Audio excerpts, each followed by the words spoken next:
ఈరోజు మనం దొండకాయ శనగపప్పు కర్రీ చేసుకున్నామండి. దొండకాయ హాఫ్ కేజీ దొండకాయ కట్ చేసుకున్నానండి. సన్నగా చూసారు కదా, సన్నగా కట్ చేసుకున్నాను. 3 మిర్చీస్ అండి, ఒక ఆనియన్, శనగపప్పు నానబెట్టానండి. ఇప్పుడు మనం ఈ బాయిల్ చేసుకుందాము, ఉడకబెట్టేసుకుందాము. కుక్కర్లో వేసుకుందామండి. దొండకాయ వేసుకున్నాం కదండి. ఇప్పుడు మీడియం సైజ్ ఆనియన్ కూడా వేసేసుకున్నాము. ఇందాక చెప్పాను కదా, మీడియం సైజ్ ఆనియన్ ఒకటి చూపించాను కదా, అది కూడా వేసుకుంటున్నాను. ఈ శనగపప్పు కూడా వేసేసుకున్నాము. ఇందులో ఈ 3 మిర్చీస్ కూడా వేసేసుకుందాము. మిర్చీస్, శనగపప్పు ఇవన్నీ వేసేసుకుందామండి.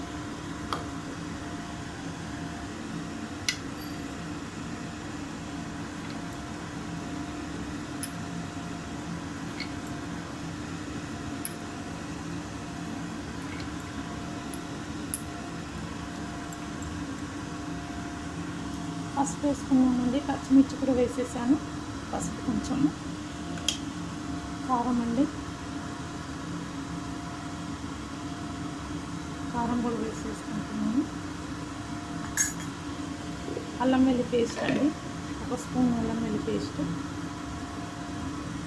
ఉడకపెట్టేసి కడాయిలో వేసుకోవాలండి. మామూలుగా ఉడకదు, శనగపప్పు గట్టిగా అవుతుంది. కొద్దిగా వాటర్ వేసుకుందాము.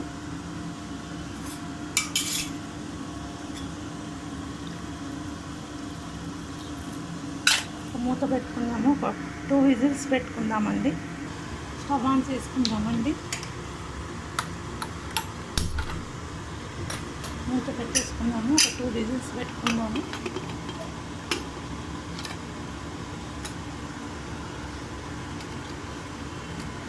టూ విజిల్స్ అయ్యాక చూద్దామండి.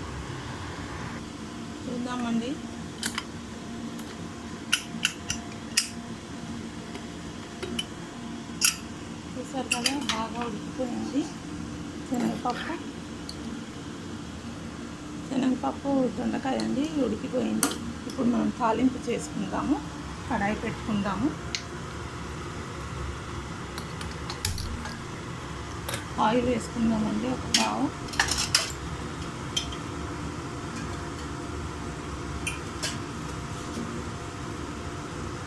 ఆయిల్ వేసుకుంటున్నాను. ఒక పావు అండి. ఆయిల్ హీట్ అయ్యేవరకు మనం ఆనియన్స్ కట్ చేసుకుందాము. ఆవాలు, జీలకర్ర అండి, మీడియం సైజ్ ఆనియన్ కట్ చేసుకుందాము. ఆనియన్ కట్ చేసిందండి. ఇప్పుడు ఆవాలు, జీలకర్ర వేసుకుందాము. కొద్దిగా ఆవాలండి, జీలకర్ర ఈ చిట్పటలు ఆడాక మనం ఆనియన్స్ వేసుకుందాము.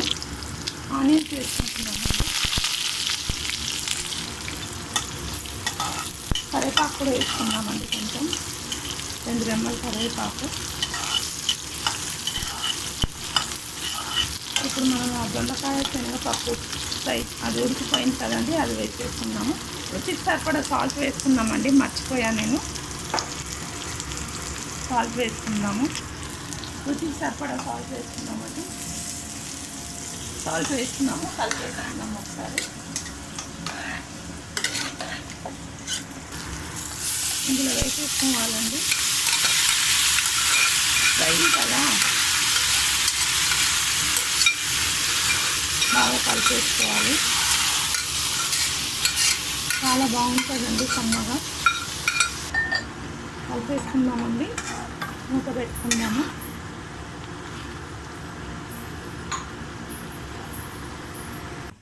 చూద్దామండి, మన దొండకాయ కర్రీ రెడీ అయిపోయింది. చూసారు కదా, బాగా ఫ్రై అయిపోయింది. ఇంకా స్టవ్ ఆఫ్ చేసేద్దామండి. చాలా కమ్మగా ఉంటుంది. చూసారు కదా, స్టవ్ ఆఫ్ చేసేద్దాము. స్టవ్ ఆఫ్ చేసేసానండి.